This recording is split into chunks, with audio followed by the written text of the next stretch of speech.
Welcome to the Sip and Chat for Love Marlene 411, where we podcast every single week about topics for the mind, the body, and the spirit.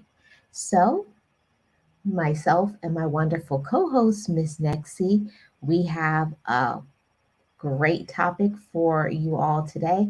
We're going to be talking about the words, that people say. Sometimes the words that people say are not always the best words that could be said, and we have to take some time to process the things that have been said to us. So before we get into all of that, I gotta say, welcome to the Sip and Chat. If you are new here, subscribe to this channel and like.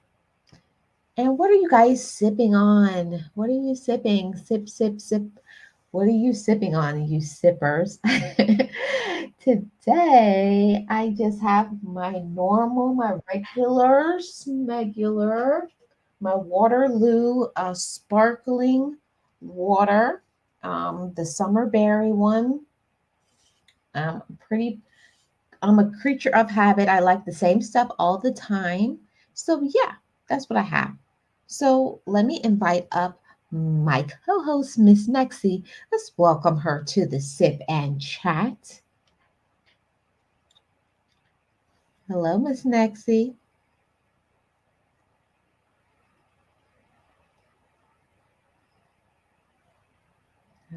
Are you there? Hello. So while Hello, we Miss Marlene in chat. okay, I was about to say mic check, mic check. No. I did it on purpose because I was laughing because of what I said, so I couldn't get on. Oh, okay.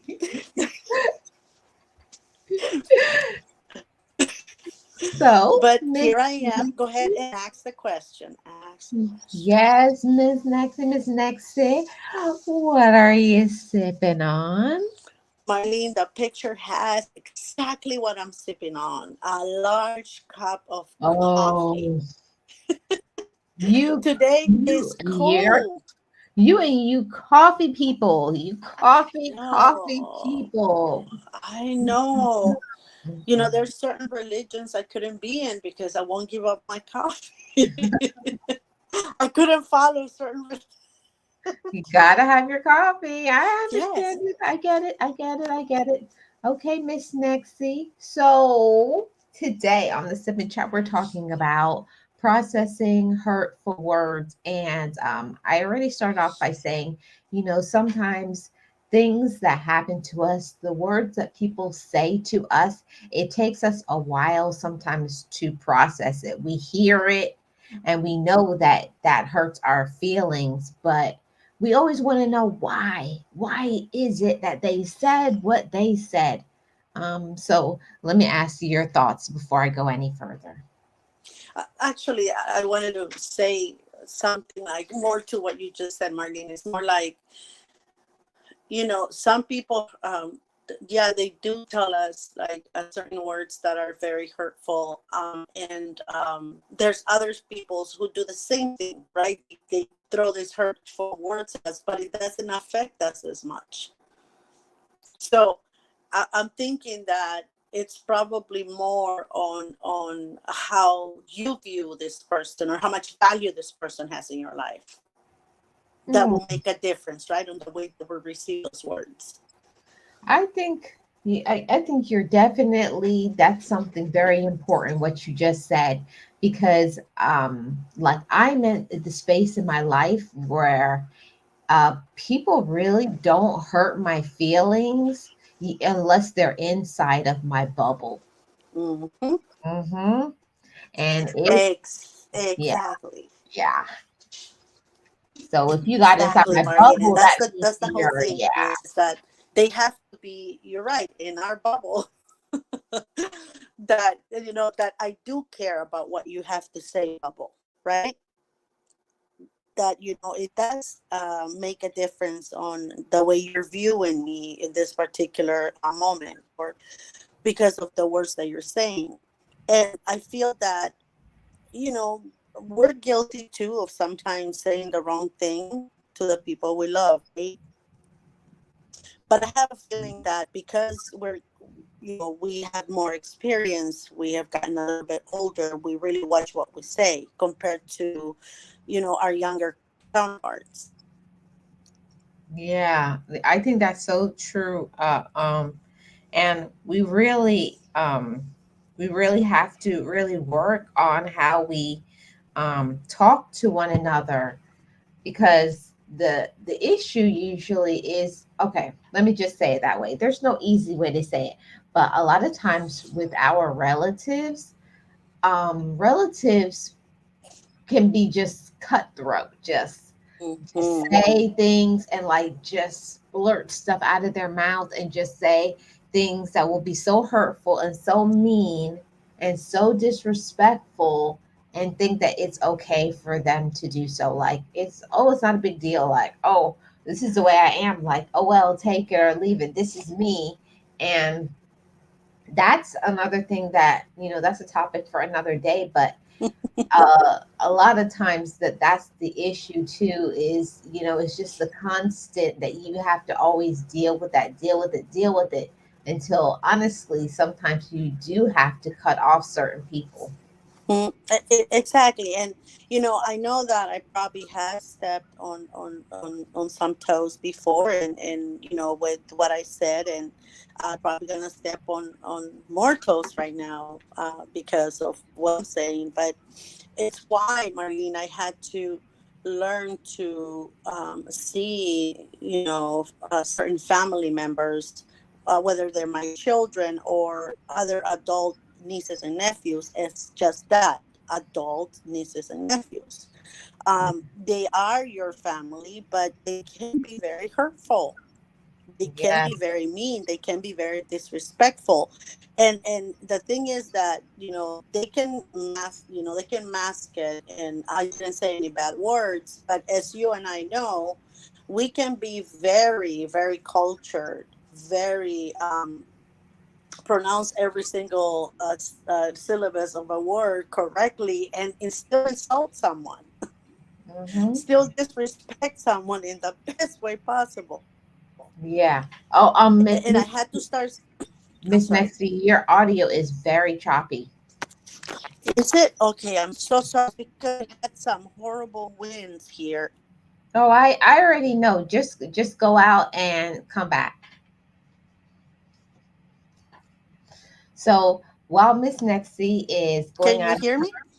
I hear you now. Okay, because it's the internet. We have had like strong winds, and it's going in and out, and it's making everything crazy.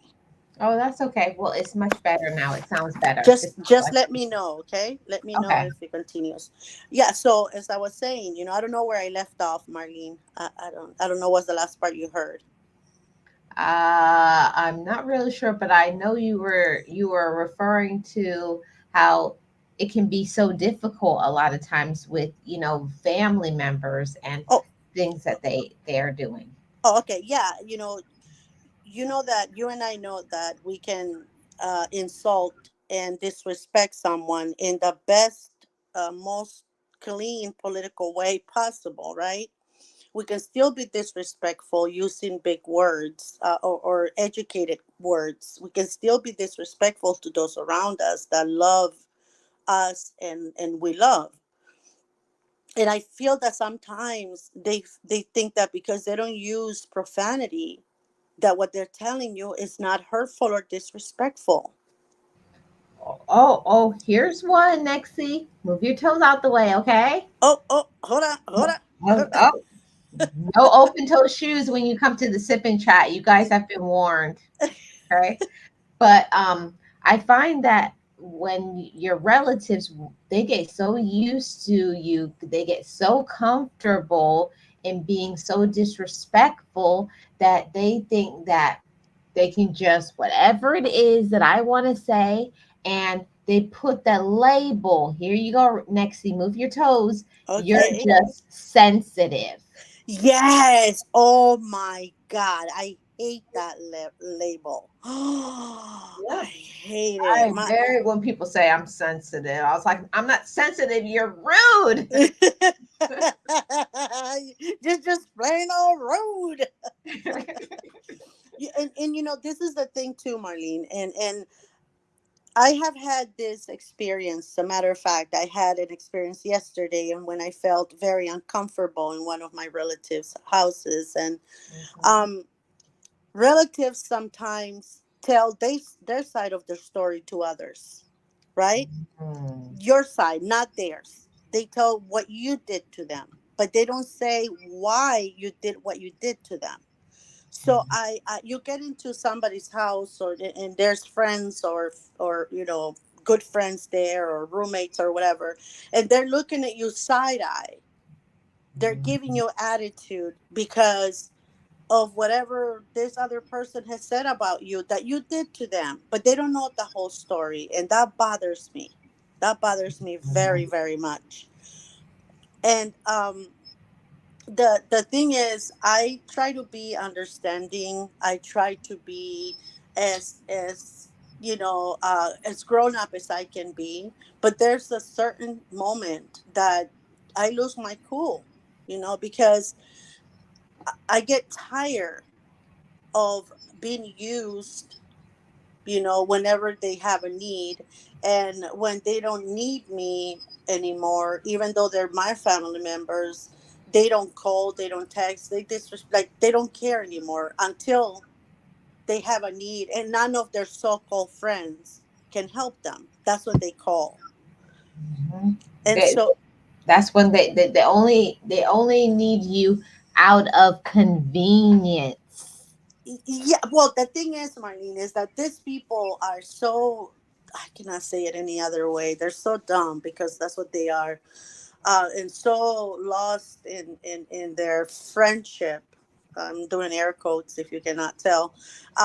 Their so-called very best friends, they don't realize that these people are not really their friends, because every time you're in need of going somewhere, transportation or money, the first person you call is me, Mhm. or other people, your siblings or whoever it is around, that because none of your friends can help you. Everybody else tells you no except us. Yep. And that So, so and how that's much of a friend are they? yeah, you need to go somewhere and you don't have transportation. What about so and so? Oh, well, busy. What about this and that? Oh, she's got to work. What about this? So why are you calling us? Call all of those friends that you take before us and see what they can do for you. Next, I hate to say this, but sometimes you have to teach people who are rude, hurtful, malicious, all of those things, and you have to teach them a lesson about Mm. about boundaries, being respectful, and showing them, okay, you only want me when you want me, so go back to whoever is the person that you depend on. Exactly, Maria. And this is what I'm saying. I had to start looking at my kids, my children, and my nieces and nephews as grown adults. That, yeah, they are family, we are blood, but guess what? They're grown ups. They're individuals. They're their own, little self. They're grown ups. They're not kids. Yeah, that's a tough one. Oh, your mic went out next Because thing. so many Yeah. times, uh, I'm sorry. Am I It breaking was up again? it was breaking up for a second, but it just came back, so it's good. Yeah, I'm telling you, it's so crazy. So I had to go back to that, and make sure now I'm looking at them more and more as, yeah, you're my child, but you're not 5 anymore. Hmm. You're not 10. You're not 16. You're already so and so age. I have to start, and actually had already started the process of saying, you know what, I love you, I do very, very much, but it seems like you only love me or call me or text when you need me, not when you just want to say hi, I love you, or I was missing you. It's just when someone, doesn't come through, and then you have to look for me. Mm, So So basically, Nexie, they only call you when they're in a predicament. when they're exactly when they're in the predicament, or they nobody else is answering their texts, right? Mm-hmm. Or now I'm leaving it to the point, and I, like I said, I love them, and you are right. You have to teach them a valuable lesson, and we don't mean to be vengeful or mean or anything. It's just that you have to let them know that there nobody else out there is going to be as willing to help or always there when they need them. Yeah. And you have to let them fall on their face. I Like I said yesterday, I went somewhere and I felt so uncomfortable, so unwelcome, so unwanted, so um I wasn't, I felt like my visit wasn't something that they were looking forward to, even though they had invited me. You know what I mean? Like, it's a Mhm. weird, I had that feeling, and it hurt me very much, because I'm thinking, I had to come all the way here because they don't live close by. We had already arranged. And when I got there, it was this weird vibe like, okay, yeah, you're here, whatever. Okay, that's nice. So, how's it going? And like waiting for the time for me to leave. Like, kind of, that's how I felt. And there were some other things exchanged, but this is what I have to start doing, at least for myself, Marine, is that I shouldn't jump right away at the opportunity to go see them, right, at the Mhm. invitations, at this and that. I have to allow people to come and look for me instead of me Yeah. being so willing to. And I said nothing because, as I've said this to you before, is that I like to think what I'm gonna say to you, because, like I've said this to you before as well. Because when I do say it, I'm not gonna regret it. Yep. Those are not gonna be words of anger. Those are gonna be words straight from the heart. Yeah, it's going to be words that is true. You've thought about it, and I that's mean it, exactly what you want to say. and I'm gonna mean every single one of them, and the outcome of it, I'm gonna mean it too. The finality of it, like I said, I get it that we're family, we're related, and whatever. But sometimes, because you are family, they take you for granted. Uh-oh. Again, I am so sorry, Marlene. Oh, yeah. You want me to go out and come back in? Maybe it gets better. Yeah. You go out and come back, and maybe it will improve it. Okay.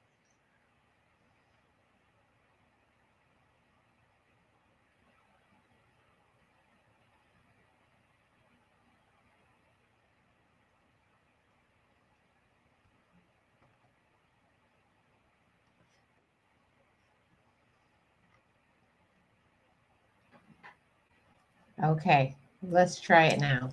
Let's try it now. See what happens. Oh, yeah. A lot better. Oh my Oh, God, that a is lot so weird. better. So good. Ah, okay. I'm so sorry about that, everybody. It's Don't just that worry about it. this So, wins. Go ahead. let me say something. I Go for it. cannot believe I cannot believe what happens a lot of times with friends, with relatives, let me say also in romantic relationships too as well. Any relationship, I think when people start to get comfortable, they get used to you, they take you for granted. Mm-hmm. Yeah, that taking for granted thing is like, one of those things, because I've heard people say that, oh, they'll always be there. I'll hang out with them next week, in 2 months, whatever. They're not going anywhere. And I Yeah. said, oh, really? I've heard that before too. Oh, don't worry about it. She's always there. I mean, she's my mom or she's my aunt. It's okay. I'll Mhm. I'll talk to her later. Or when they invite you over and then they're like, oh, so and so called. You know what? I gotta go, but you just make yourself at home. And you have traveled from far away. You're like, okay. Yeah, yeah. It's things like that that, Nexie, I had to learn to start respecting myself and my own feelings. And when things like that, I'm so glad to be in a space in my life right now where when someone does something to me like that hurts my feelings, now I don't just like, like sit and and be upset and then brew over it for 17 million more years and say, okay, now I think I need to talk about it. Like when it happens, like I'll say right away, it's like I need to talk to you right now. Like Hmm. I'm glad to be in that space right now, but I only will do that if I care about you. If I don't Yeah. care about you, I will never. I'll be like, whatever, forget you. I'm done. Yeah, But like I said before, when some people disrespect us or treat us certain way, we don't care because they're not in our bubble, as Marlene says. The Mhm, words they say, the actions they take, it doesn't make a difference to us because they're not in our bubble. So we mhm, don't care. But if somebody that's in our bubble does that, then that is when it's painful. Now, for me, being in the space that I'm in now, healthy mind and everything, I have to take a step back, or maybe 15 steps back, because it's mhm. affecting my mental health. it, Oh, it it's getting me to a point of feeling a little weird, a little like depressed, and I don't like feeling like that because I feel like I'm losing control, and I don't like that. I don't like people to get me there. So I have to speak up, but I the type of person that even if I love you, especially if I love you, actually I should say this, I think things through first. Because when I speak to you, it's a final thing. It's not gonna be, we're gonna come back to this later on, or we're gonna continue to be, kumbaya and everything is fine. It's not going to be that. It's gonna be, I've tried, and it's not working out. So you stay on your place and I stay on mine, and if we see each other, that's nice, and if not, then that's nice too. It has to be done that way for me. And mhm, because I don't feel, Marlene, that if these people have known you all of your life, and they know that certain things hurt you, right? Because they've lived with you. So I don't appreciate that, knowing that certain things hurt you, they go on and do exactly that. And that pretend that it's not going to affect you. mhm, So, for me, that's what it is. Healing has to be done in a peaceful way for me. It has to be done on my time, but after I have taken care of what I'm supposed to take care of. mhm, You know what I mean? And then the healing will begin. But until then, I'm going to be pondering over and over and over what I'm going to say, how I'm going to handle it, because I know myself. That's how I am. mhm, But I have to do it. I was thinking, you know what? No, it's probably me. But I realized this last time that it's not me. It's not me. There's something there, and it has nothing to do with me. So the best thing to do is just that, let them work on their own, because I cannot continue to tell you you need help. You need some sort of therapy or something. You need some sort of help, and you continue to hurt everybody else and expect people to just forgive you. Like, no. mhm. Oh, one of the things that my therapist told me about a relationship that I had at a particular time that I was seeing therapist, she was like, "So what is it worth?" She says, "What is the cost of, loving somebody? You should not love somebody and the cost is hurting you." Mm-hmm. And that was, I never thought about it that way, that, being with this person was causing me pain. I Mm-hmm. just was thinking I love them and this is just what you do when you're in love. She says, no, that's what people say when they are in toxic relationships. It's only about you serving them, but they never serve you in any capacity. Exactly. And that is so true, Marlene. That is so true. And but again, we make that the same excuse. I love them. I love him. I love her. I love him. Mm-hmm. So we continue to hurt ourselves by saying I love them, and that is why I put up with it, right? I do this, I do that for them because I love them. But then where is your self-love? Mm-hmm. That you Where is the continue love? to exactly, that you continue to allow them to treat you this way. And so where is your self-love? That should be first. No, Nexie, but there is none. That's Uh-huh. the issue. Exactly, that's why you do it, because you have like, and again, we're I have to continue to tell myself this, is that I'm not dealing with my little nieces and nephews or my children, my little ones. I'm dealing with grown-ups that have their own life and their own thoughts and their own beliefs or whatever it is. So I need to treat them exactly as that. I cannot continue to make excuses for that bad behavior. Yeah, acting like adults are babies. And I will also say, like, siblings and uncles and, just older people, way older, like people who are like the older people of the family, the uncles and grandparents and things.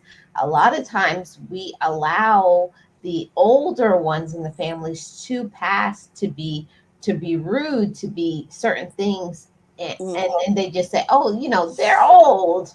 Mm-mm. Then they should be wiser then.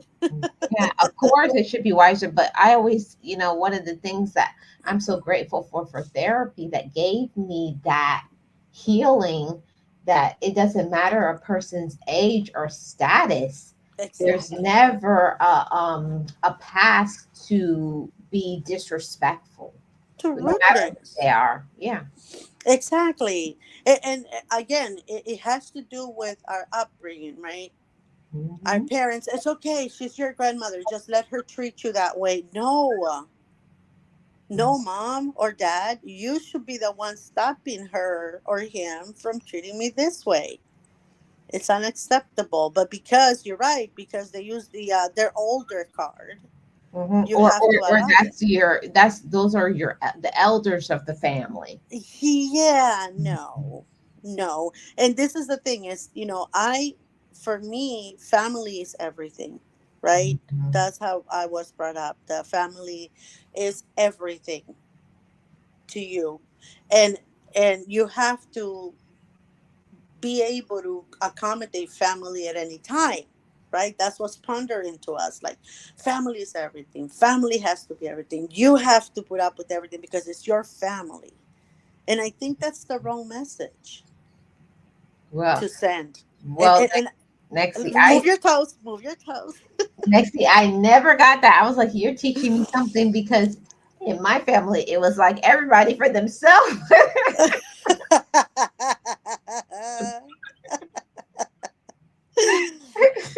No, my dad, and he always tried to make sure that we knew that family is first and is everything.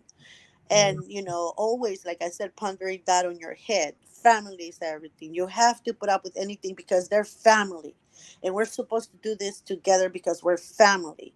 We need to give passes to each other because we're family. But I think I mean, it's a good thing to tell your children, you guys are brother and sister. You guys are supposed to be united. You guys are supposed to be helping each other. You're supposed to be, in each other's lives, and help each other as much as you can because you guys are family. Yeah, that's true. But what people don't tell us is that, yes, this is your aunt, your uncle, your siblings, but they have to be in your family, but they have to respect you. They There have to you go. love you. They have to make sure that you're doing okay, that you're taken care of. They have to be there for you in a good way, not just because they're family, everything is a pass. That's, I think, where Yeah. the mistake comes. Yep, I will say that. I think, um, I think that's the way that I was growing up, because I was in the generation to where my parents had put up with so much from their siblings that they were into, like, okay, I tried that family is everything stuff and that don't work. So we gonna do what we all, everybody do what you want to do. And I know that that doesn't sound good, but I'm just being honest. That's just what it was, you know. You have people around you and they keep hurting you. It's like, how long are you going to take it until you just say, forget that? Yeah, exactly. But you see, it's the way, like I said, we're getting away from that family. It's everything kind of thing. But Mhm. now we're falling into another one that family can just be put aside, and now your friends are everything to you. Mm. So Your So friendships. so so the first, so it's like the tiers. It's supposed to be, well, according to me. This is not next year or anybody else. This is according to me. But I was always taught that it was God first, then Mm-hmm. it was you, then it was your spouse. So it's like, where does the friend is probably supposed to come like fifth or sixth. I was taught differently, Marlene, and I'm gonna share this too. Okay, this is Okay. my upbringing, not Marlene's, Mm-hmm. not anybody else's. I'm just talking about myself. I was taught that God comes first, of course, Mm-hmm. and foremost. He's first. He's number one. Then your parents, Oh. then your siblings, and then you. Oh. Nope, I wasn't taught that. I was taught that you come before your Yeah, I know. siblings or anybody else. I know that does not sound good, but that's what it was. Yeah, no, for me it was that way, that God comes first and then your parents. Your parents are supposed to be right after God, and then your siblings and you. I'm sure that it was probably in the same category as siblings and you. It wasn't a separate one, but yeah, God, parents, and then the rest of the family. That's how it was for us. So Mhm. for me, to come from a family like that, and we follow that with my sisters, my brothers, but mostly my sisters, because we're more, we're closer than we are with the brothers. We follow that, that they come, for me they come first as well, right? Growing up, they came first, and then my dad, of course, God, my dad, and then my sisters, and then my brothers, and then me. So, but doing that, the problem is that people see you and they want to take advantage of that kindness, Yeah. because they know that for you, family is everything.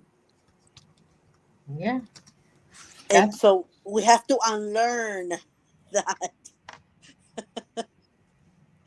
We have to unlearn that, and understand that not everybody deserves to be, in that category, that we have to um, make people, value what we have to say, what we have to do, and value ourselves too. We have to make sure that they know that, they have to take care of us as well, respect us, and have us in, if we are your family member, have us in a certain category where, you're gonna be as respectful to me as I am to you, hmm right? And that's the thing that a lot of times I mean, I see it. Again, this is my opinion. I see it, in my large family, how often we are losing that side of a family, right? That the little unit that is considered family. My nieces and nephews, they're my children. They're all doing their own thing, and family. We see it is not as important to them as it was to us, and yeah, that's sad. yeah. I think it's because values change, and also I will say that I think it comes down to how things were growing up for them. If you Mm-hmm. grew up and, this is my personal opinion, this is not Nexi's, but how I grew up, a person could be shouting all the time, oh, we love each other, we love each other, but if you never spend time together, you don't talk, you don't communicate, you don't check on each other. For me, them saying family is important or family is everything, but you're not proving it. So for Mm-hmm. me, that went out the window. And then, of course, because I'm going to spend time with who wants to spend time with me. So Mm-hmm. then that's replaced by By friends. friends. That's how it was for me, because in my family, it was like, okay, we got to work, I got to work, I got to work, I have to do this. Everything was more important than who you were living with. You know what Mm. I'm saying? So Yes. it was like, so if you have people and they're your friends and they're doing more for you than your own, Mm-hmm. of course, that friend is going to go above the family. I'm not saying it's right, but I'm saying I'm giving you like a picture of why it may be happening more, because families are not prioritizing their loved ones. Yeah, exactly. And again, brings me back to what I'm telling you, about me, is that for me, I grew up in a family where, us sisters against the world, right? Yes. My brothers and us against the world is the same way. Now, when you come here, it's different because everybody does their own thing. It's not like back home that we're very close together. Here Mhm. it's different because everybody's doing their own thing. But I came from that, and I try to do the same thing, with my kids. We're all in the same family, in the same household, given the time and everything, the love they needed. So for me, it is strange to see the way that they are going, Mm. because they weren't brought up that way. They were brought up knowing that they're the most important thing to us. The time, the effort that we put in, raising them, bringing up, making sure they had time with us, making sure that they felt not neglected. And so it's kind of weird to see this. But then again, like you said, once they get older, they choose what they want. They make their own decisions. When friends take over, I don't know. I don't know for you know Yeah. You know what for I me. you know what I will say with that too? It's also about, I think that everybody has phases, because I went through that phase where, oh yeah, it was all about, like, oh yeah, it was mom and dad, they were everything. Then it was my siblings were everything. And then it was like you get to like that, between 12 to your teen years where it's only about your friends, that everybody else is irrelevant. And then when you get to be in your 20s and you go back to your family is the most important thing. So I think that there's phases of that where in your mind you feel like the friend or whoever, even choosing the relationship, is more important than your most important relationship, for according to me and you, and maybe many others, your relatives should get that priority. But I do think after things happen to you, you always go back to the original. I always call it, you go back to one, you go back to home, because that's, that they are going to accept you and love you. But you do get off track sometimes, and you need like a jolt of reality, that everybody is not going to be kind and supportive and understanding and all of these things like a friend will. But you just, sometimes you got to come to that realization, then you go, oh, okay, Oh, I messed up. I messed up really bad. But also I will say that sometimes I've had people that have come into my life and they have become my family. Mm-hmm. Yep. Even more, that I will say that I've had people come in my life that I've come to have such a deep relationship with, that they're not my friends anymore. They are my Their family. family. Exactly. Exactly. You have people like that comes into your life that way. And again, we go back to processing those words, right? Those hurtful words or actions that some people take. And this is the part where I have to come to, what you say, to each their own. You Yep. do your thing, and if they want, they'll look for you later, and if not, then oh well. But you cannot be in a place or space or around people that are not welcoming you, that are not wanting you in their lives, but they probably feel obligated because you are a relative. So I have to back away and, heal myself, make sure I keep my mental health, and stay, focused and everything on me and Yep. those who want me around, and let go the ones that, don't. Because you can go down a rabbit hole that, you're not gonna be able to climb out of it so easily if you let your mind go there.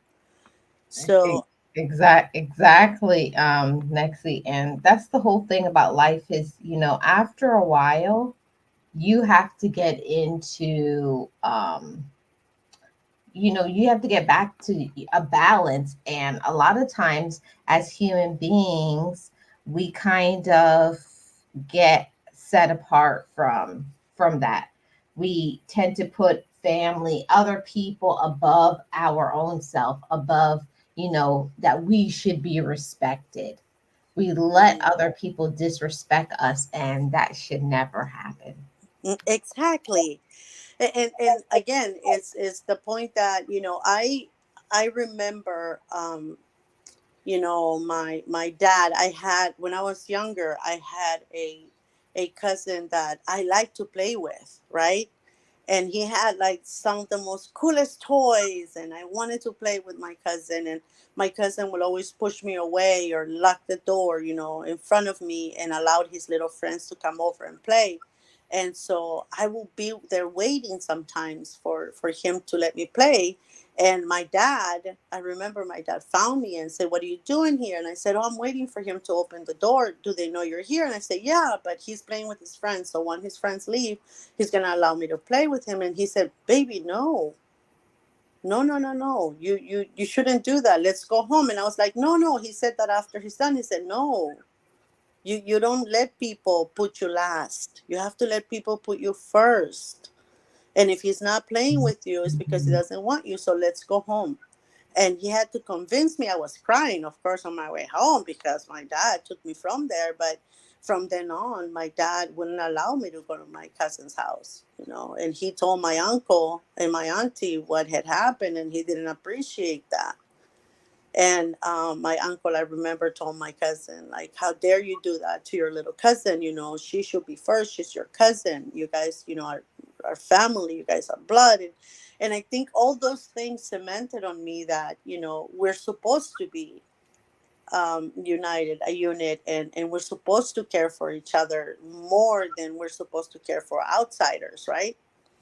And Yeah. but it's the thing that I have to come to understand now, Marlene, is that not because their relative, or because their mom, or because I'm their auntie or whatever, they have to want me there, or they have to let me there. They don't have to. This is another thing that I came, and it was a big part of my healing. I have pages and pages written in my therapy book, but I wrote in big letters that just because I love them doesn't mean they love me back.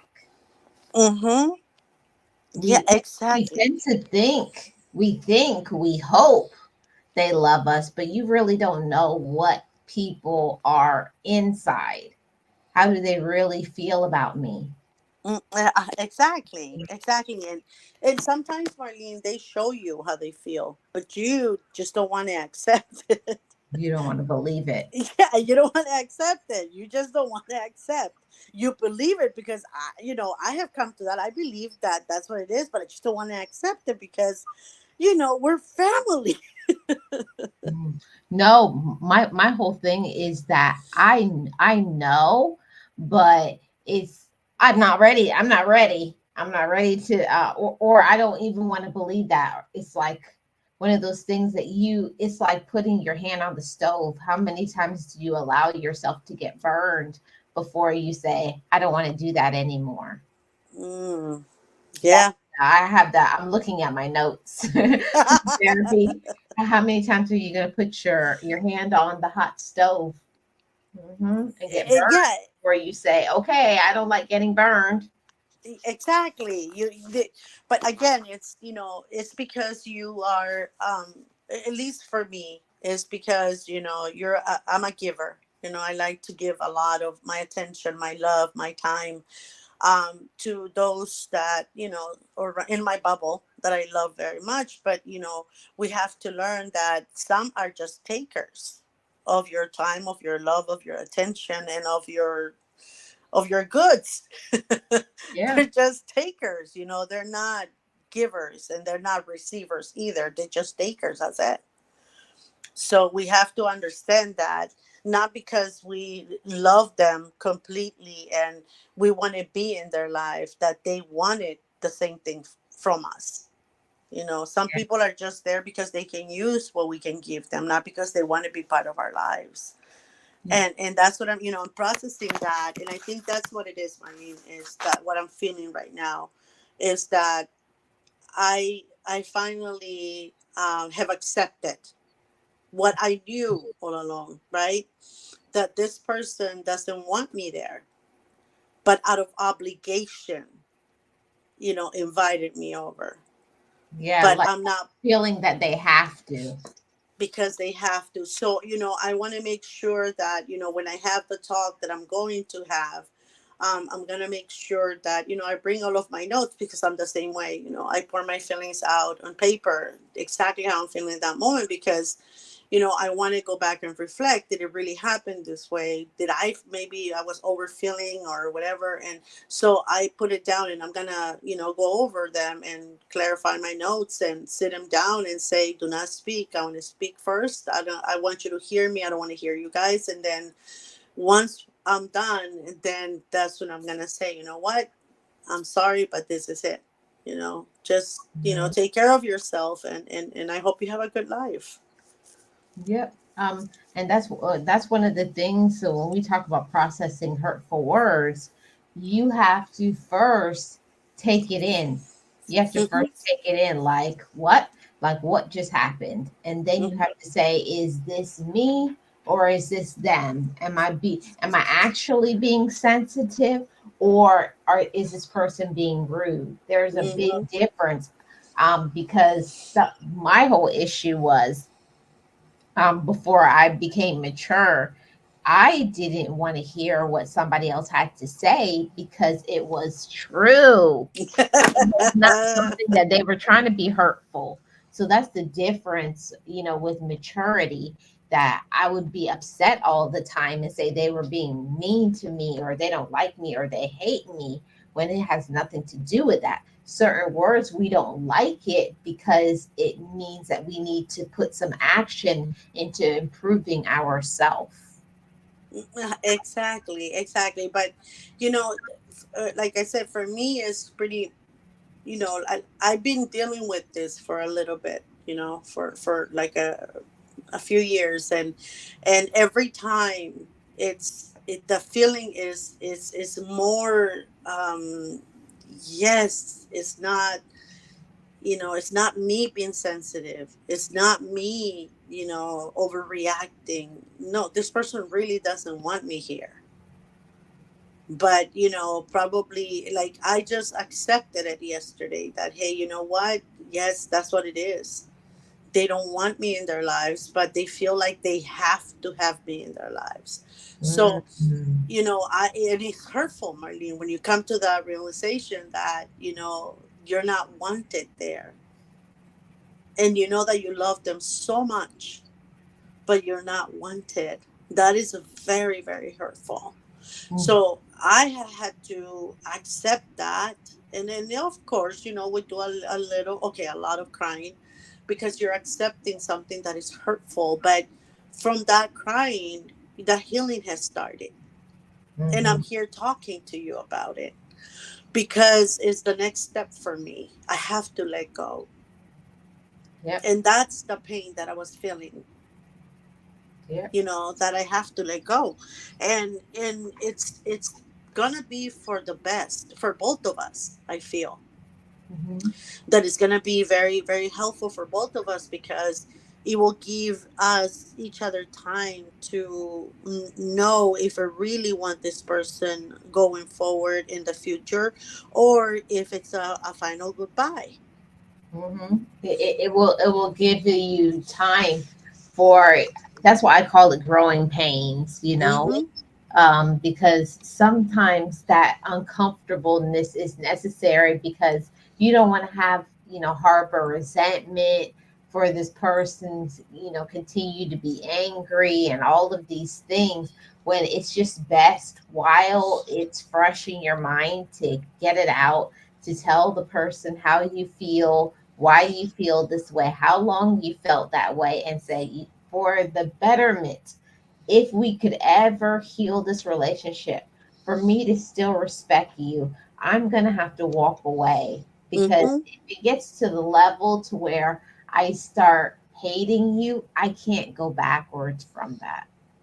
Exactly. And that's the thing is for me, because I know, I have a very close relationship with, my kids and my nieces and nephews, and certain family members. I know how to talk to each one of them the way I know that it's gonna be received, the message is gonna be received the right way. So I know that I have to talk to this person, because it's this person is more similar to, her- the somebody else in the family, that I know that I have to sit down and talk to this person the way I used to talk to this other individual, because I know that's the only way that the message is going to get across. I'm not one that is gonna. I have been very mad, very upset, crazy mad, and I still don't yell and scream or disrespect. I don't know why I can't do that. Mhm. Maybe because I'm logical. I'm thinking, even if I'm upset and I want to explode, I'm thinking I'm going to say something I'm going to regret. And that's the one thing in my life I don't like to do, Marlene. I don't like to say, when the message is going to come across to you, cutthroat as it is, I want to say it and I mean it. I want to mean it, and I don't want to regret it. So even if I am at the wit's end of my anger, I control myself, because I'm like, I don't want to say anything I will regret later. Yep. And And I'm known for and that. that takes a lot of strength. Yes, That it takes a does. lot of strength, and people think that it's like you're weak or you're a little Nope. punk if you if you hold back from saying things, or they'll say, "Oh, you're giving me the silent treatment." It's not that. There's a lot of times where you could say things to people and really lash out and, go crazy on people, but it's not, that's not what you want. You want to think about, what actually do I want to say, and why do I Mm-hmm. feel this way. And you know that's why I wanted to cover this topic, to talk about processing the hurtful words. We don't want to just say, I'm they hurt me, this was painful. You have to ask yourself, why? Is this a reflection of a trauma previously, Mm-hmm. or is this something new? All of that helps us to be able to communicate exactly how we're feeling. Mm-hmm. And I think I've discovered the reason why I can control in that, because I do not like to say I'm sorry, I was wrong. Oh, boom. If I had a boom thing, I would put that up on the screen now. Boom. I think that's why, and I've been like that since I was little. I do not like to be told that I'm wrong, or that I made. Oh, no, no, no, no. So and again, these are family members, so we have to make sure that when we're delivering this message, as you say before, we leave that door not open. We leave it unlocked, but not open, just unlock, or you leave the key under, the mat on the front door, that you can unlock it with it. So we don't leave the door open to new relationships. We leave the door unlocked. or the window unlatched, and then make them have the effort to come in and do it. What a trophy winner says you're wrong. What? What? You don't want to say you're wrong. You say he said you're wrong. Oh, who said that? Who said that? I'm just kidding. No, and again, it's because I am, I observe a lot. I guess I was the last of six, so I'm the one that was always looking at everybody else's mistakes, right? Hmm. And everybody else's, and I'll be like, they're so weird. Yeah. So, but yes, being, and I understand, my little guy a lot more now because he does not like to be wrong. Oh, he's a perfectionist, and my poor baby. But y- and I'm not a You perfectionist. know what, Nexie? I think all last children, to be honest with you, I think all last children are perfectionists. Right? We're, we I hate that. I hate to admit it because I am a last child and I will deny it if somebody asks me tomorrow. But Y- you know Marlene, when my siblings used to get in trouble for the same thing, I would look at them, and I remember I was little, and say, you did it again. I mean, how dumb are you? You got in trouble like 2 weeks ago for the same thing. Like, what's wrong with you? There's something wrong. And then my dad would look at me and he will say, something wrong with them, right? And I say, yeah, Dad, there's something wrong with they keep on doing the same thing and expecting different results. I never got that. I don't get that. Why well, would you be making Nexie, I hate to say that, but I did not learn my lesson.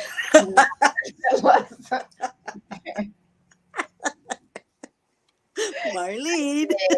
Not learn my lesson ever. My mom used to be like, "Oh my god," she's like, "That's the reason why I buy hair dye." Oh, this child.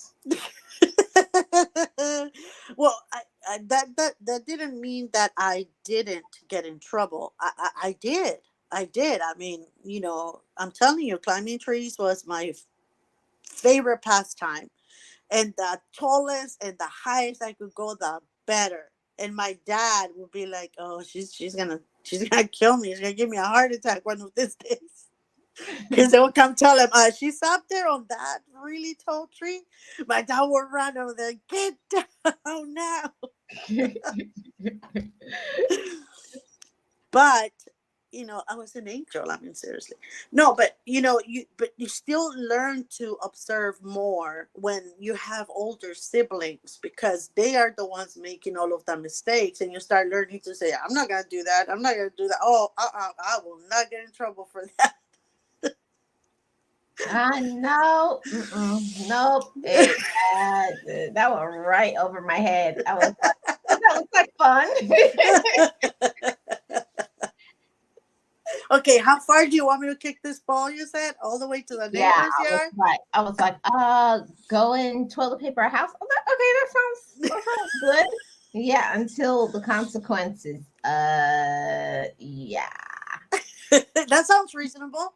We I thought was it like, through. I said that Yeah. sounds like a lot of fun. Yeah, let's do it.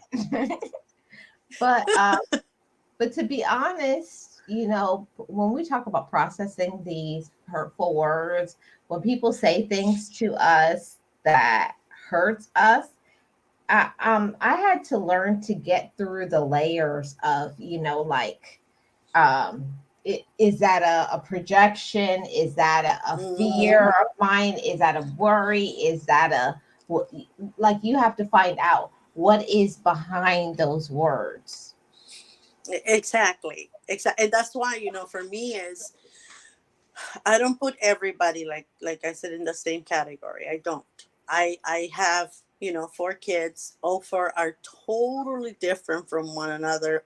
They're similar in other ways, but the way I talk to each one of them when it's a serious conversation that I'm about to have, I do it in total different ways because I know them. And the same goes for my niece and nephews. So sometimes when they answer a certain way and I'm like, did they just did he just answer, was he being disrespectful, or was he being mean or something, or why did he say that to me? I have to calm down and say, wait a minute, okay, who am I talking about here? Right? I have to process. I have Mhm. to process because I know my child, and he wouldn't say that, so that means he means it. And those are the things that you have to. And what I experienced yesterday, I thought in the beginning, I was like, no, I'm projecting, maybe I came already weary, right? And maybe I'm feeling like this because I was already like, I don't know, maybe they don't want me there, and I'm going, and maybe I shouldn't go, so I was already there. But when I got there, the way I was received when I walked in, it gave me this weird, like even my stomach turned, like, Mhm. and this looks, and I'm thinking, okay, if you don't want me there, then why invite me? Right? Why ask me to come over and be begging me to come over? Like, it's so weird. Or tell me that you're so excited that I'm coming over. Okay, Nexie, I hate to say this. I hate to say it because we're friends, but I have to say it. But Say it. the reason why a lot of times when people will invite you to things is because there was a motive, there was a reason why. I don't know if you went over and then they left and went to the grocery store, or they went and they had something to do, or wanted to cook dinner. I don't know, but most of the time you were there for a reason, maybe to show other people, oh, see, you see, I invited her. Are you looking at a camera? Are you looking through that camera right now, Marlene? No, I'm not. Well, yeah, kind of like, I mean, I, okay. Yeah, a couple of things was done when I was there, and I was left with, oh, I get what you're saying. Okay.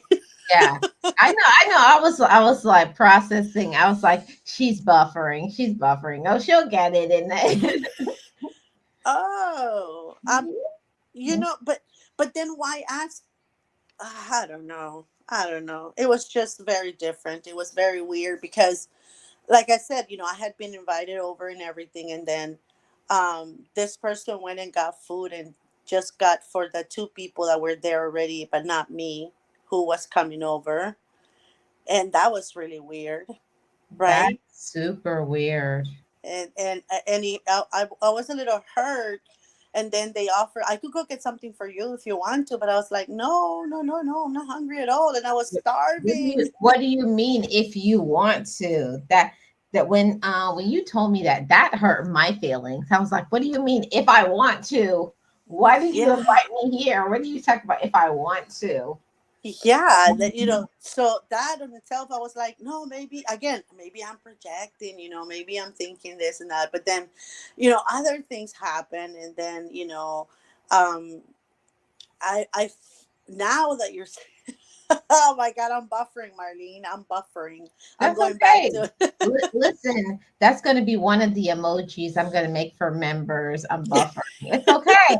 As long as you can take all the time you need to process it. Some people will be buffering for maybe until the next sip and chat, but then the day before they'll be like, I got it. you know what? It just hit me. That's why um, Yeah. I don't have any words. But Yeah. yes, and again, processing all of that, especially right now when it just hit me. Yeah. Why don't you use the sledgehammer again, Marlene? Um, I'm that that sorry.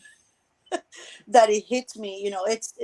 But it's time for me to take a step back, or maybe 10 step backs, and say, you know what, it's not, this wasn't right, and talk to them, like, again, I see them as my little nieces, my little nephews, my kids. They're not little anymore.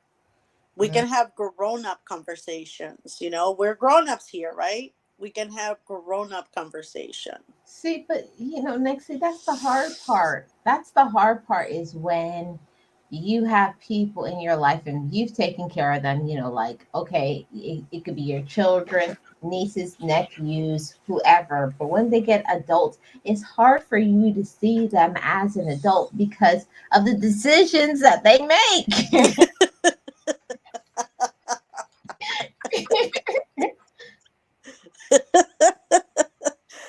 Exactly. Was Exactly. that a little aggressive? Was my tone aggressive?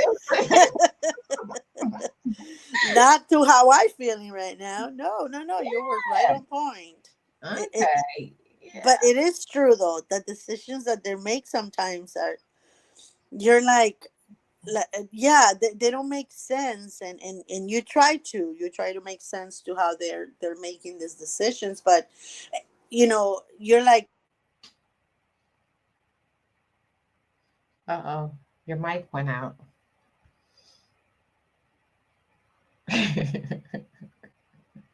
17, like, what's so wrong with you? Why? This is the part that I don't want to, is like you said, I don't want to get resentment. I don't want to create that. I don't want to, every time I see them, feel that, dislike for them, that resentment harboring over there in my heart. So I have to let it go before it gets to that point. Yeah, I you have have to let to. it out. You have to. That's just sorry, but that's just I know that it's hard when people hurt you. And let me while I got my mind on it, I think about that too, processing hurtful words.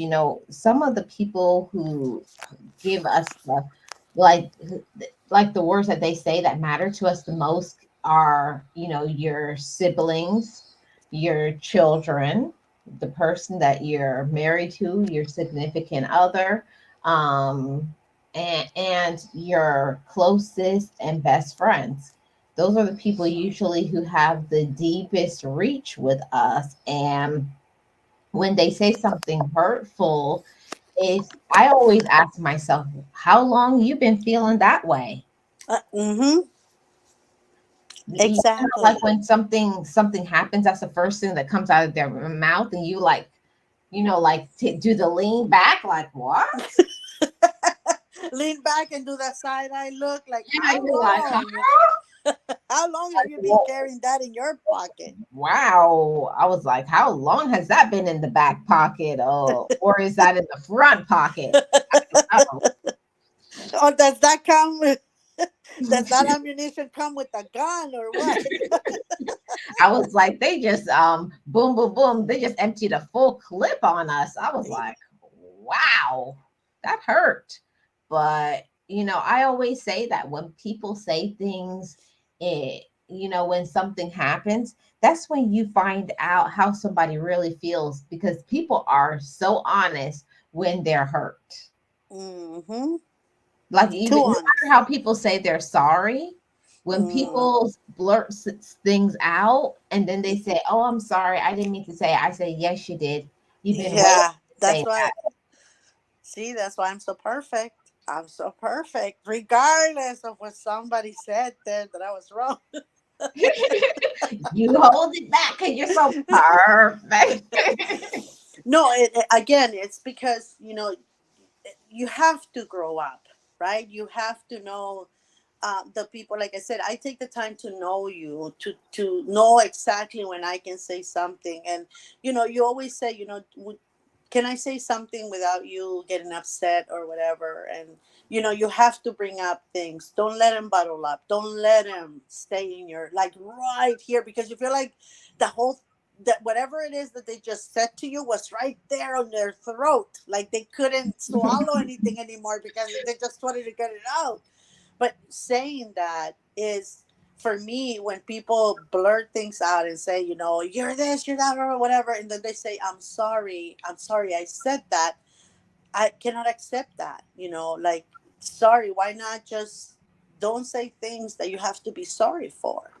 How about doing that instead?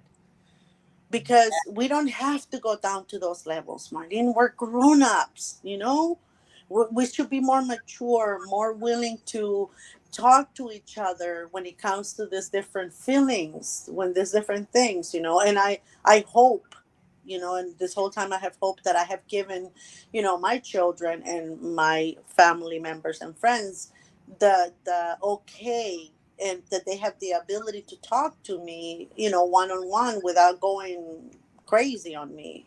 Talk to me first before you get to this point. I hope I have allowed them to think that they can do that. Yeah, but that's the whole issue is when people will say something to you, like when people like come out of the bag on you, like in anger, like start shouting and stuff, and you be like, where is all this aggression coming from? Like how long have you been sitting on that? I always want to know that. I feel like bad when somebody does something like that, holding all of that inside and not feeling comfortable enough to say what they need to say. I'm like, that's not a good relationship if you don't feel like you can communicate and say something to somebody. Well, I didn't know how to say it or whatever excuse they'll use. And the thing is that, again, we go back to how many months of Sundays have we spent together. Yeah. How many times have we been able to solve problems, do this, do that? Why is it that you couldn't come to me for this? But Mhm. that's the reason why, for me, it's important that when I come to you and I have to say something, I try to take care of it right away so that it doesn't bottle up. But when it does, that I'm not answering back all the insults or the Mhm. left-handed comments that you're making in front of me, or things like that, and I don't do it in the moment, is because I know that it's time for me to end this friendship. It's time for me Mhm. to end this relationship, whether we're family or not. And ending, I mean, put in a, like I said, a stop. Yep. It's up to allowing them to hurt you. Uh-oh, I think your mic went out. A relationship as a family relationship, not for me, because I'm not the one doing all this crazy stuff. It's you. So I have to, I take in everything, I think about it, and try to come up with the best solution possible for both sides. For me to be okay, I don't have to insult you. I don't have to use profanity. I don't like when people do that. The minute you start using profanity, I stop listening to you. Yep, I I should stop definitely. hearing you. I can't. And it's not something that I do on purpose. I don't know why. I just don't hear anything you say after that, because I don't like people using profanity, especially if they're upset. Well, I can say why for me, Nexie, and this is not for anybody else. I'm just saying my experience in my childhood, how I was growing up. When my parents or my siblings or other people that I know of, that when they would put me down, they always attached profanity to the put down. Okay. So when someone uses profanity to me now, it takes me back to my childhood. It triggers That's what. me. So that I can say I know that for me, that's the reason why I don't like profanity, because Yeah. it makes me feel like that helpless, whatever age I was when I felt like I was victimized.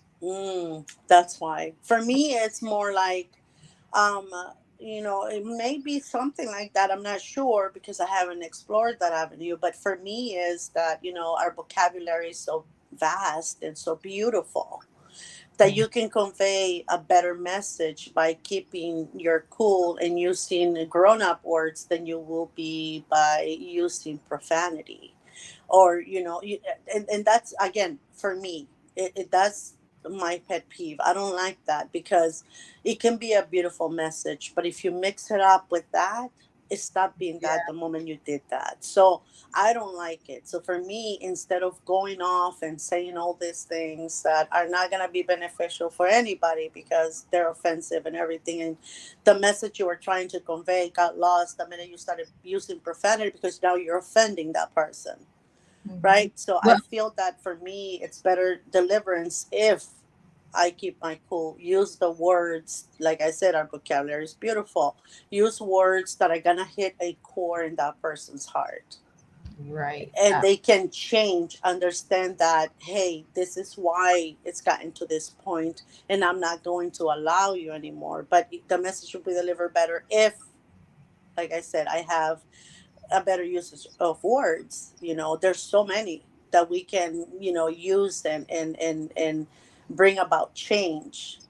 There's so few that can actually stop change. So I don't know, but I just don't like that. And now I'm at the point where, I have to take action.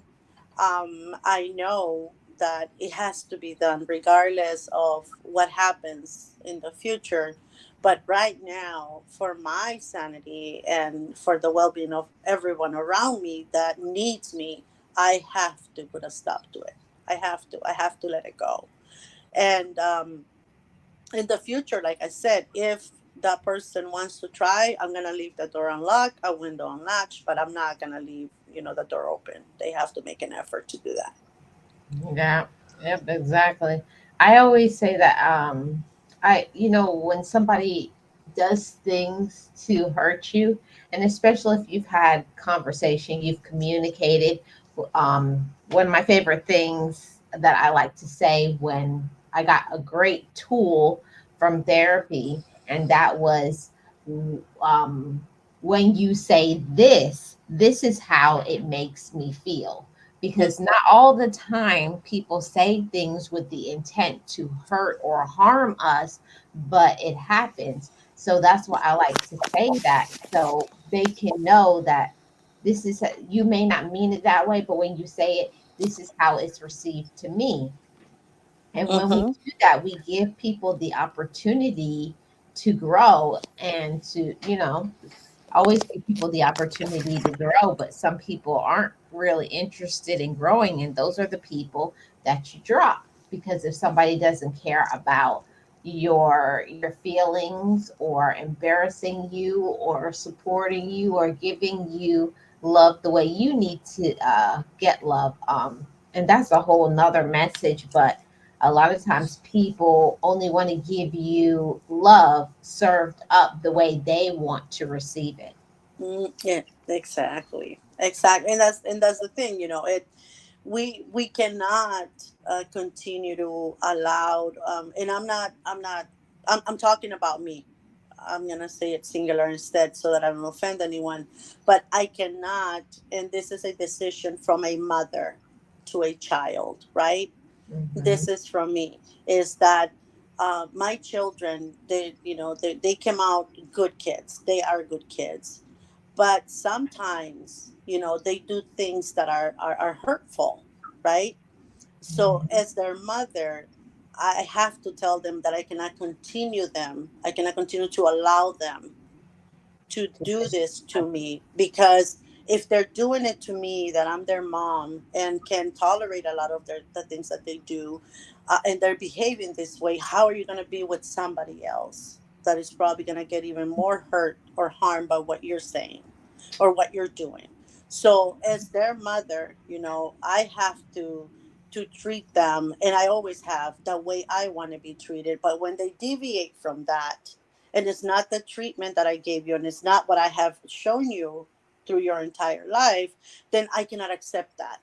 I'm not willing to, and I'm not changing that. I'm not going to accept that. And so for me, it's my job, to make sure that they understand the reason why certain things are going to be change, are changing. It's my job to do that. Hmm. But as adults, they're gonna be my adult children, not the ones I see in my heart and in my eyes.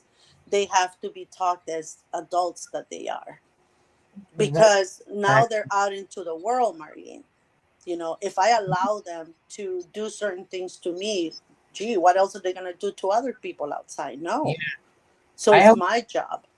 I always say that, and actually, I always say that if you allow people to treat you a certain way, be very disrespectful to you, if they're doing that to you and they're close to you, imagine how they're treating other people who, like they could just like drop at any, like a whim. Yeah, You know? exactly. Exactly. And they, like I've always make sure that I tell them, not because I'm your mom, you know, I'm gonna give you a free pass on everything you do that you're doing wrong. No, no, no, no. I'm gonna be the first one to call it out because I'm your mom. And I have to. It's my job to put out productive, amazing little humans out there. Mm-hmm. So I have to, if I have to reteach you, I'll do it. What way? I don't know, because you're taller and you're older. But I'll find a way. I can jump high. I can run really fast. There's a lot of ways I can catch them. So it's the thing that we forget sometimes is that they're grown-ups. That's the thing that I have trouble with sometimes, is that I forget that they're not that little kid that I raised. They're adults that I've helped raised. Yeah, But you always want to say, but they're my baby, they're my baby. yeah, and somebody told me that, yeah, but your baby just said that to you. Is that normal for our baby to say that? Yes, but your baby's talking really slack. And that's the thing, it's how you want to be treated. You have to convey that message loud and clear. And that's to everybody. If I do this to my kids, imagine what I'm going to do to a friend, what I'm going to say to a Mhm. friend. I'm not that type of person that it's going to disrespect you or anything, but I'm not going to sugarcoat what you're doing. I'm Yeah. not going to allow you to, because there's too much of all this negativity in the world going around, Marlene. Like, to have, you know, people continue to be negative, disrespectful. We can.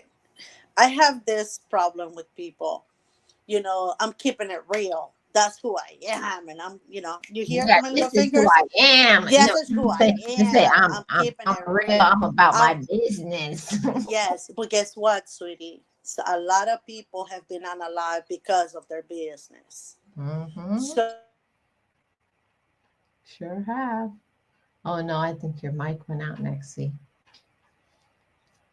While her mic is out, shout out to realest one here those in that look the up to world. us. And we are all about it. What kind of bat do you want? I have a steel bat. I have one that is made out of wood, but it has a nice grip. Which one do I bring? But we all have that side of us. Now, an intelligent, well educated, productive member of society knows how to keep it in check, because there is others following behind you that you should leave good impressions and good human beings in this world. We can all go down that spout. Of course, we can all go down that route. We can go down to that level, to being belligerent, disrespectful. Yes, we can. We all have it, but we need to make sure that we control it, because a lot of people listen to our channels. A lot of people are observing everything we do, and Hmm. we want to leave good members of society out there, saying it like it is. It's about my business. That's not Listen, original. listen, That's not Nexie. original. Listen, Nexie. I always say it's not that I don't know how to cuss people out. It's not that I don't know how to be rude. It's not that I don't know how to be ghetto. I know how to do all of those things, but I Hmm. choose, like my dad always says, enunciate, with your words. Hmm. You know, you choose to use your vocabulary. You use your It's so vernacular. so beautiful, so Yeah. beautiful. Why not use it? And yeah, people, like I said, people think that that has been original. That has been, no, that's not, because that ghetto stuff, or being disrespectful, belligerent, or this is all about me. That's not original. That's a repeat. Wash, rinse, and repeat. Wash, rinse, and repeat. It's always been done.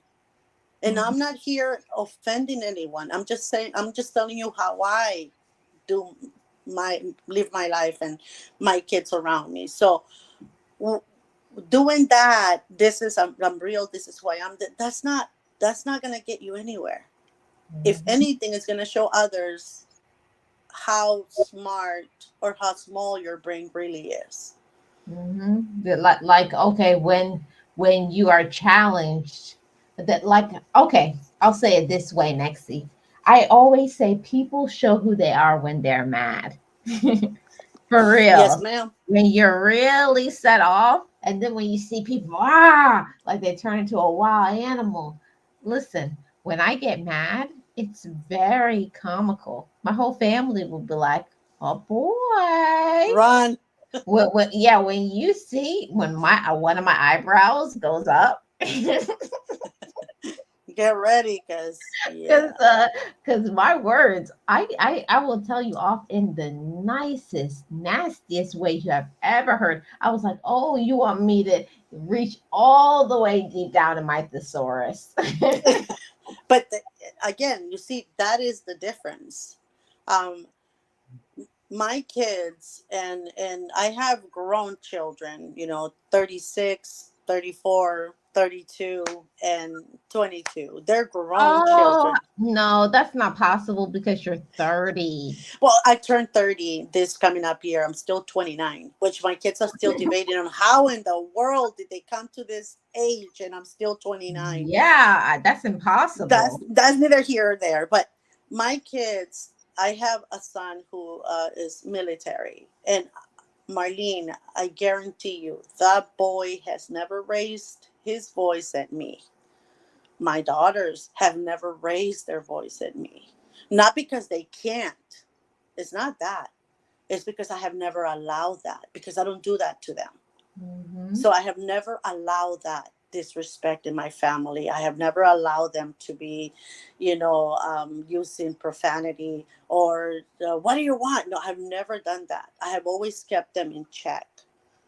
And to this day, I mean, even, my son's wife laughs because, like, okay, so this army dude is afraid of his mom. And then he says, no, it's called respect. Hmm. But, Yeah, and I do think that that's something that is something that you definitely have to work on, mm-hmm, because when you get upset and you feel disrespected, the first thing that pops off is, for I feel disrespected, so I'm gonna go and disrespect you. mm-hmm. Well, no, you don't do that. When you really do respect somebody, even if you feel disrespected, you're like, hey, what the first thing, if it's somebody you care about, forget it doesn't matter if it's somebody you don't, then okay, then pop off on them. But and this is But what we're talking, Marlene, about processing our feelings. hmm. And for them, I'm not saying my kids are saying, that's not what I'm saying. What I have allowed my children to do, and I've taught them all of their life, is not now, mom, I need a moment. That Yep. I know that I'm upset, mom, don't let's not do this right now. And I have allowed them to have that moment Yeah. because So you've given them room to grow. Like, okay, yeah, yeah, I'm you I'm you I'm boiling right now. That's what we say in my family. The pot is boiling. yeah, my kids, even my son, sometimes I see them and I'm like, are you okay? He's like, not now, mom. And even if the thing is not with me, I know that he's upset. So what I do, instead of honing and going, what is it, tell me, I've always, since they were little, allowed them to say, not now, mom. Of course there's been timeouts, and you're gonna sit on this chair for 5 minutes, and then he will grab another chair for me to sit on it, and then, okay, you sit here too. Hmm. So but there, it's a process that you have to follow. So now when they go into their marriages and things like that, I'm not saying they're not going to have fights or whatever. They probably will, but hopefully, I'm hoping that they use that technique as well. And not now, honey, not right now, later on, like, not a good moment. They can show somebody else that that's the way to do it, because when you say things when you're upset, you're gonna Hmm. hurt someone, and sometimes you can push them to the edge, and those are why we have to pick. And now, for me to keep my sanity, this is why I have to go to where I'm going. I'm gonna say, not now, maybe later, but Hmm. right now we need time off. Yeah. But And that shows that you not only respect they not only respect you, but they respect themselves, because when you respect yourself, I know how to put myself like I know if I say something right now or I do something right now, I'm gonna go completely buck on you. Mm-hmm. I was like, Mm-hmm. please walk away, please, I will hurt you. I know myself and I know like when I could feel my blood pressure raise, because we work in the medical field. I was like, I know when my blood pressure is over 200. I was like, I was like, okay, okay. I was like, I'm telling you, walk away. I will hurt you. And then people would be like, oh, please. I'm telling you. Next thing you know, Yes, I do. don't let the soft voice fool you. But again, you when we're trying to, and I've said this to you before, these things stay here in you know um the interwebs. This thing stays here, for many people to see. So our message has to be, productive.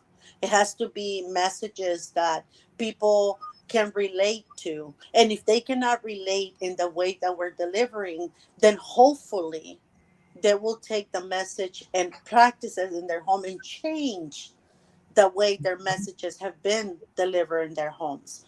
So this is why it's very important for us to, to keep our cool, to know what we're meant to do, so that whatever it is that we are trying to produce is something that we're proud of.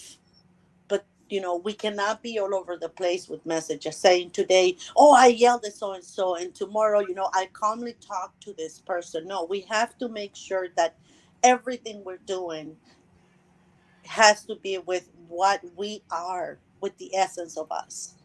Like it's like people who will sell their soul for whatever, you know, for, Yeah.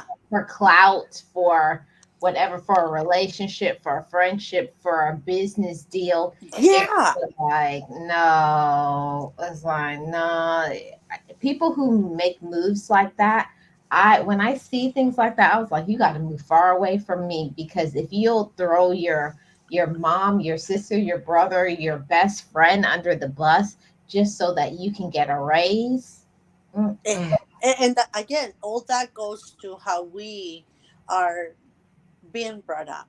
And that's what I'm saying. For me, it's important. I'm not someone that is explosive, because I'm not, Marlene. I'm not explosive. I'm not someone that, if you come over and we're fighting, supposedly having a disagreement, I'm going to explode and you're going to go. No, I'm not like that. I have control. I've always learned to have that control. And my kids are the same way. They try to control those things, those emotions, and then we talk about what it is that is bothering us, but we do it at the time that we're ready, that Right. we have already processed, and we're ready for a task to get the problem at hand and get the solution in process. How are we See, going to do this? How are we going to work on this? And that's why it's important that, the way we process, as you put it on the topic, it's the most important thing you're going to do after the problem. It's how you're going to process this.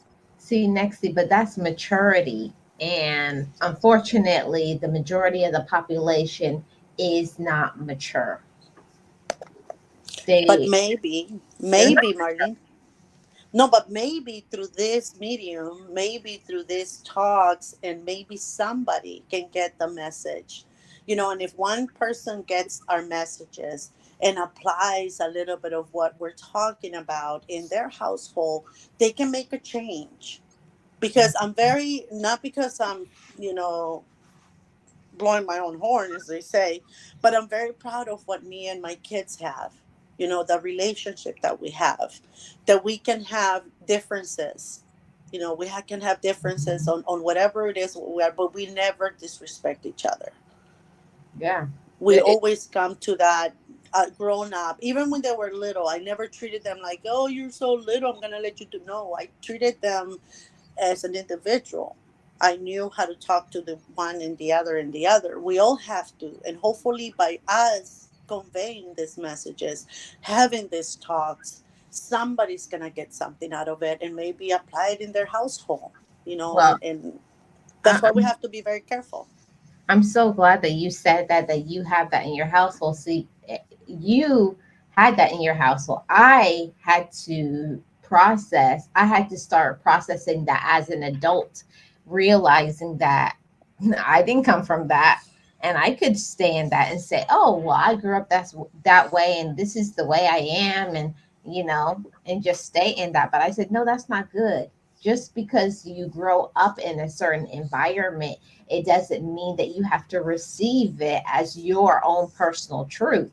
And Hmm. I didn't want to have that as, for people to identify me with angry, bitter, all of these things, gossiper, always ready to pop off at every moment, because that's how I was. But you're in that environment because that's what you're around. But when Hmm. I got out of that environment, when I elevated my mind, then I realized you don't have to. It's like what they say: you can take a person out of the hood, but you can't take the hood out of the person. Um, Exactly.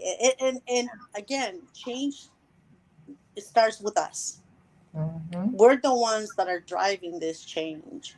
Now, if we want others to think like you said, I'm not that person anymore. Now, people that are seeing you now understand that because you have continued to show them that you have changed, that you're a different Mhm. person, right? And that's the whole point, is that how people process us before or after we have taken care of ourselves, and we're working on ourselves, and we're following everything that we have put in place. How they process us is their problem, because you cannot change their minds, you cannot do anything about that, but we have to continue showing and proving to them that we have changed, right?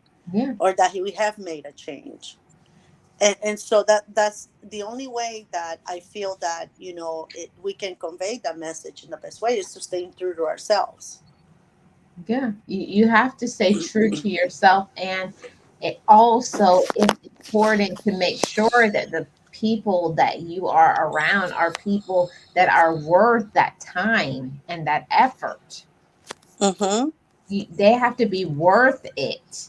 And unfortunately, some people that we know of and we care for, they are not worth the time and the effort, because they show by their actions that no, I'm going to do what I want. I'm going to be selfish. I'm going to be all of these things. They're proving to you by their actions, but it's up for us to set these boundaries and, like, no, you're not going to talk to me. No, I'm not going to receive it. No, you're not going to use me. No, I'm not going to do this, this, and this for you like I used to, because I know my worth.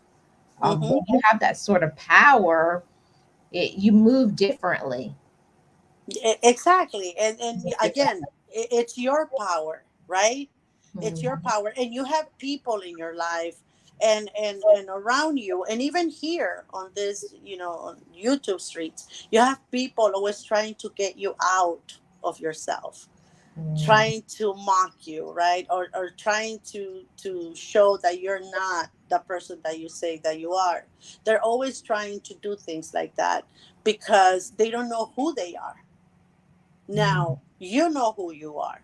They're not going to be able to get you there because you're secure. You're a person with a lot of confidence. So that's the same ways that, we act out on the streets. We have to act here. It's no matter what people say about us, no matter how many times they make fun of us, no matter how many times they try to get us out of our comfort zone, we don't allow them to do that. And in turn, as they're laughing in group, we're laughing in silence, saying, "Ha, Mhm. you couldn't," no matter what Yeah. you do. And again, that's a feeling, processing our feelings, because people do get to us all the time. Now, the message that you want to send out there is going to be better received if you have a well thought out, beautiful explanation on why you're taking these steps, and you leave it at that. And also people will believe more your action. Because I could have said all day long when I started making changes in my life, I said, "Oh, I've changed, I've changed." But when they see something happens and everybody's looking and they see that I walked away, they're like, "What? Say what? Huh?" They're all confused. I was like, "I told you, I said I don't do that anymore. I don't do no scrapping." I said, "I don't have time." I said, "I have responsibilities. I have people that look up to me. I know my worth now." Mm-hmm. You make different moves when you elevate your mind, and not only when you elevate your mind, but when you believe it. The Eh, there you go. That's the thing. Whereas before, it's not that I didn't know that I was loved or worthy. I knew those things, but I didn't believe it. Yep. So it made no difference. Mm-mm, it made no difference. Exactly, and that's the thing is, as adults and as grown-ups, and it's all of that. We need to make sure that the legacy we leave behind is something that generations from us can benefit from. I don't want to leave chaos in this earth when I depart. I want to leave a good legacy of good thinking, charity work, hardworking woman. So you have to think of all the things that you want to leave. The last thing I want to do is say something to embarrass my children here, or act as a fool here, so that my kids can be embarrassed and feel shame that I'm their mom. So you have to behave, and this is the way I behave in real life. It's not like I'm a character. That's the whole thing, is that this is who I am, on an everyday basis. I am a mom who works and has kids and has a special need child that has grounded me more than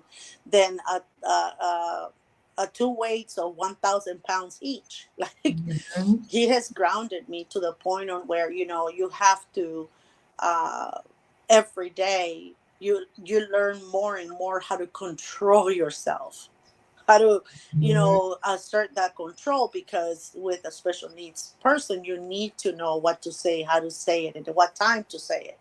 So all those things have helped me even more Yep. Well, next his mic goes out. Shout out to DJ Tanya Renee. Welcome in. Welcome to the that second when track. we're processing us, somebody that has hurt us, or when we're processing something like that, that we take the time to actually do that, process it, cons and pros. How long have I felt like this? What am I going to do about it? And then once you're ready, calm and ready, you approach that person and discuss exactly what it is that has been bothering you, and see the other side of the coin, and then act the way you're supposed to be acting, as far as keeping the friendship or letting it go, or keeping that relationship with the family open, and or closing it for a little bit until you heal. Right? It's Hmm. processing is the key here. Processing our grief is the key here. Yeah, you have to process it, and it takes time because, like I said earlier, it's so important for us to find out what's the reason why I'm feeling this way. Mm-hmm. Why did they react this way? Is it a me problem? Is it a them problem? Or were they tired? Were they hungry? What was the circumstances? All of those things we need to find out before we get into actually saying what it is. Was it me? Was I rude? Were they Mm-hmm. rude? Or was it something that I needed to hear? And like I said earlier, like how I used to take it and say people were rude when people weren't rude, they were just being honest with me.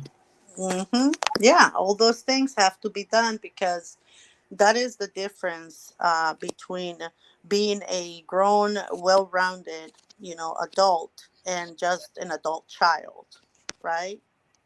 Yes, that's We so have true. to, even if we don't like it, we have to process it. We have to go there, because that's the only way. And in the same way, it's the only way we're gonna teach other grown-ups how to behave, how to react, how to process.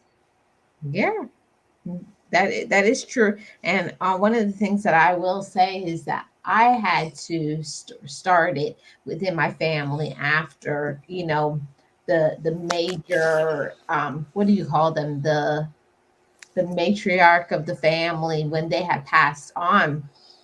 It changes the complete structure of the family, because they were the ones that used to put things together and do things and say, hey, it's time to have a conversation. So I don't know how, but I got put into those shoes to where I had to be the person to say, okay, nobody's communicating. But if everybody is toxic, it's like, how am I going to communicate? I don't know how. So I was forced to go and work on myself so that I could be a good role model for the rest of my family. Exactly, exactly, Marlene, and that's the whole point. Is that, when we're in the process, which is why sometimes is I know that people sometimes think that, or confuse meekness with weakness, and it's not that. It's just that when you're that way, you're processing exactly like in your head. You have already slapped them 1,000 times, right?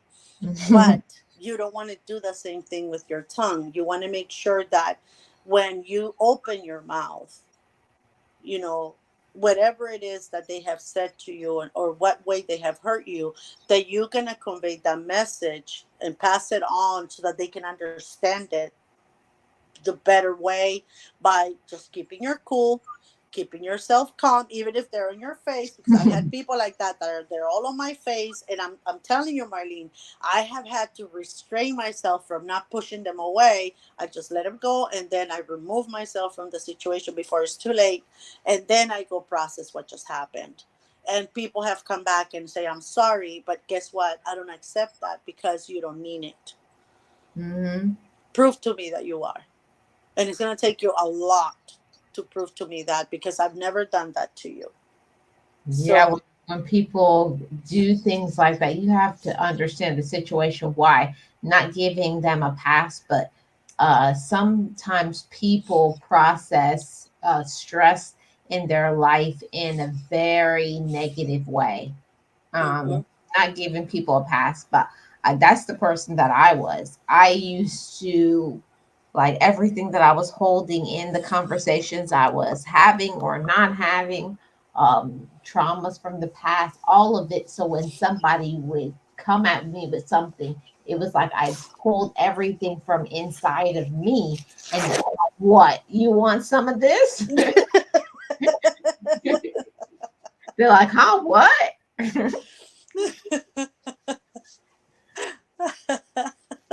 oh, Marlene. Yeah, I was Eh, always ready to fight, always. exactly. And I, again, the message probably that you were trying to convey wasn't received the right way, because you were always ready to just throw like some punches. Pop, pop, pop, pop, pop, Yeah, I pop, was Marlene. always ready. I was always ready. And I think it's also coming from a big family, that when you have so many siblings, if somebody did something to your sibling, you was ready to, you know, it's like, what? You said what to my sister? What? You said what to my brother?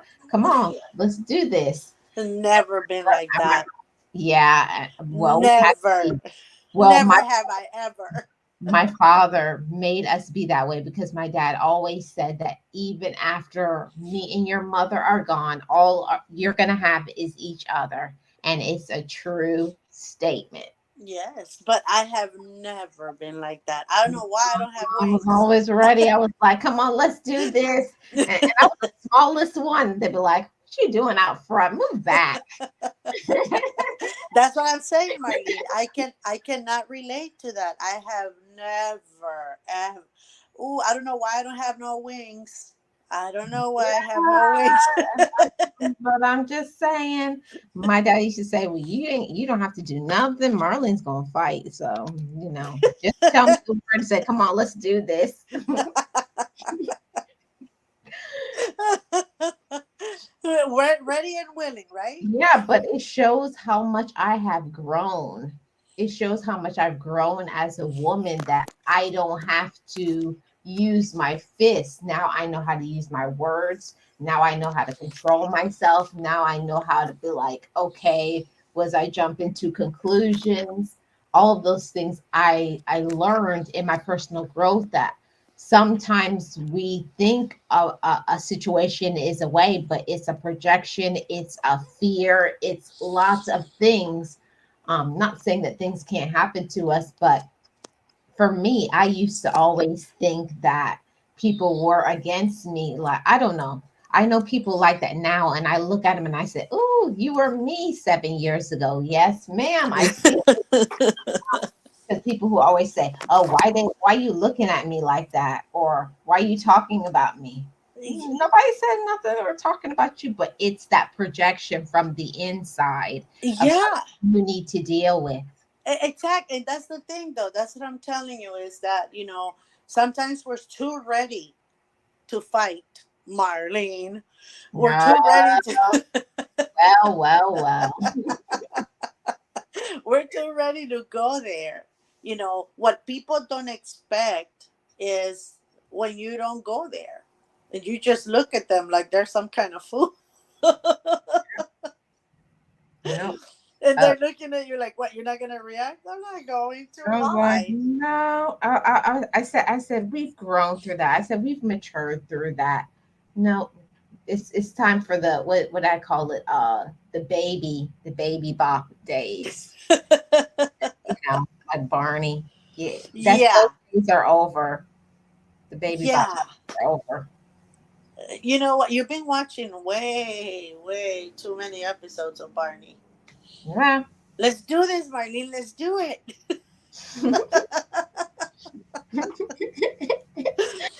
But again, it's the you learn to self control, because that's the key there. You learn to self control, and don't just go out and no, just take calm down, process what just happened. And then if you think that you're not going to be able to control yourself and your hands are going to be on that person's hair, then you remove yourself from the situation. Hmm. You know it. You just remove yourself, because I do the same thing. Not that my hands are going to be on that person's hair, but I remove myself from, if I hear something I don't like, um I remove myself, because I know that I may say something as a smart aleck on the comments or something, and I just, instead of going there with this, I'm just gonna let it go. No, it's not important to me. It doesn't matter. Some people are not. They have to learn on their own, right? They have to learn by their own hardships in life. Even if you want to prevent them, some people you cannot help. They cannot be helped. They have to learn it on their own. Yeah, some people have to learn on their own, and we also have to learn that, sometimes the behaviors that we have had from our childhood are not always the best behaviors. It's true. Um, We yeah. have to break that. And hey, that's another thing that, you know, our childhood follows us everywhere we go, good and bad, right? Even though we try to run from it, and Uh-uh. yeah, I'm Nope. telling you, I knew how to run from my troubles. Throw it in the skeletons in the closet, hide it under the bed, wherever. I don't want to talk about it because I don't know if you know, Nexie, but I never liked confrontation, but I love to fight. I know it don't make no sense, but that was me. I didn't want to confront problems, but I was always ready to fight. I think a lot of us can relate to that. I don't know. I'm not confrontational, and of course I've never fought in my life, ever. Oh, okay. Okay, so never. But I don't like confrontations. Like, again, I don't like that yelling and screaming, and it makes me nervous. It makes me uncomfortable. I've been at parties where they're yelling. So, like, some family members come and they get into a little and they start yelling at one another, and I'm like, oh, let's go. And then they come back like nothing, and everybody's sitting down eating. I'm the only one that is freaked out. Oh, you haven't seen some of those parties next to where they're rolling around on the grass Oh yeah, right in front of the house, and and the then rest of the family are eating, and they or over there holding, a drink. Oh, they're fighting again. Okay, cool. And I'm over there freaking out. Are the cops? Are they gonna drop by right now? Because what's going on? yeah, So I don't like that. I don't like confrontations. I rather have discussions of what's going on, and see if we can fix it somehow. If it's unfixable, you think I cannot be your friend, or you don't want to be part of the family anymore, or close to me anymore, that's fine, but let's just talk about it, because it's the healthiest way to do it. That's it. yeah. The best thing is to learn to communicate, and the whole thing about it is that a lot of people don't, number one, don't know how to communicate. They don't know what communication is, and they also don't know how to communicate in a manner that is well suited for other people, because some people like, in person, face to face. Mm-hmm. People like an email, some people like text messages, but whatever it is, you need to have conversations with people and let them know how you feel. You were saying, after you have processed it, you got to have the conversation, whether you have it at that moment, which that's me now. I Mm-hmm. have to have I have to say what I have to say, because if I don't say it when I say it, later on when I start thinking about it, I'm gonna bring up more things. I was like, please, you don't want me to think about it, because I'll say, oh, remember what, on August 19th, 2000. I At remember, 2 p.m. yeah, 2 p.m. when this happened. I have the, what they say, the mind of a, can't think of, what's the animal that never forgets. Whatever. Um, that Elephants never forget. Yeah, the elephant. Yeah, Mm-hmm. yeah, Yeah. never So forget. for me, it's different. I have to process it. I have to go back and see how many times to make sure that I'm not the one that is projecting, that I'm Mhm. not the one taking it the wrong way, that I'm not the one, causing it, that I'm not the one bringing my crazy self into the mix. So I Mm, have to process, and that's how I do it, and then I can sit down and talk. mm. That's how I've always done it. It's how it works for me. Yep. And that's the difference with everybody. When we're grown, we have these conversations to, like how Nexie thinks about certain things is may reach some people, and how I may think about things may reach some people. But it's all about us having these open conversations. And we do this podcast, Nexie and myself, so that we bring awareness. We allow one another to start thinking, oh, am I doing this? Or does somebody I know do this? So that we can start working on ourselves and working on our relationships, Mm-hmm. to know, like, are my relationships toxic, or are my relationships healthy? Exactly. We do it to bring about change, right, Mhm. on others. It's not just because we think we're, high and mighty. It's not that. It's just that because we know we're human, we are defective humans sometimes. We Mhm. make mistakes. We have changed. Thank God we had helped ourselves. We have had help. Gone through therapy and stuff. But even if you haven't, if you can, by listening to one of our chats and everything, you can have a different point of view now, or a different way of thinking, and just the one thing that on itself, it's an accomplishment for us, because this is the way it's supposed to be. The world is chaotic as it is already. We don't need to add more drama to it. Exactly. Exactly, Nixie. I feel like it's been a wonderful topic Yes. and discussion. I've really enjoyed it. A shout out to everybody who has been in the live today: James, Tamika, Tanya, Realist One, Word. I don't know who else I missed. Charge it to my head. Oh, pu- um, I almost said puzzle pieces. Really, uh, trophy winner. And also shout out to all of the members of the channel. Shout out to the members, Mike Ranger, Kicking It with the Rooks, The Word, and my co-host. Even though she doesn't Oh, want thank you. accolades, even though don't want accolades, I'm still gonna give it to her anyways. So Yeah. Well, yeah, thank you, yeah, Marlene, for having me, and thank you, everybody. DJ Tanya is here, Trophy, James, Tamika, Realist. I think I saw Word in there too. Thank you, all of you, for coming over and listening to us rant about everything, but in a good way. yeah. And thank you for being here with us, Marlene. Thank you very much for having me. It's always a pleasure to have these conversations with you, and you know I don't know what else to say, but I do take my accolades. Thank you, and I'm bowing right now. By the way, thank you, Miss Marlene, and thank you everybody for coming over. So again, see you next week, Marlene. See you next week on the next Sip and Chat. Thank you so Yes, much, ma'am. Lexi. Thank you. Bye, everybody. Bye, Have a everybody. great night.